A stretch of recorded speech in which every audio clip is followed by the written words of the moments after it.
Harisree creations presents day to day June 9.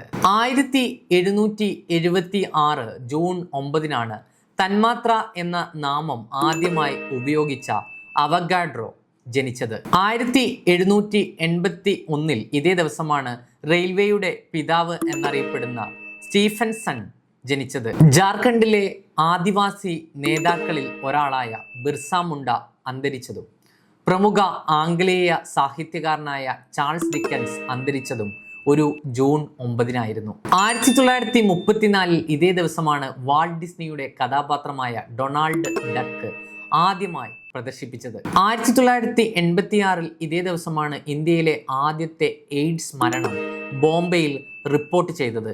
2011 June 9 പ്രമുഖ ചിത്രകാരനായ MF Hussain ലണ്ടനിൽ വെച്ച് അന്തരിച്ചത്. 2021 ഇതേ ദിവസമാണ് ഡിജിറ്റൽ കറൻസിയായ ബിറ്റ്കോയിന് അംഗീകാരം നൽകുന്ന ലോകത്തിലെ ആദ്യത്തെ രാജ്യമായി എൽ സാൽവദോർ മാറിയത്.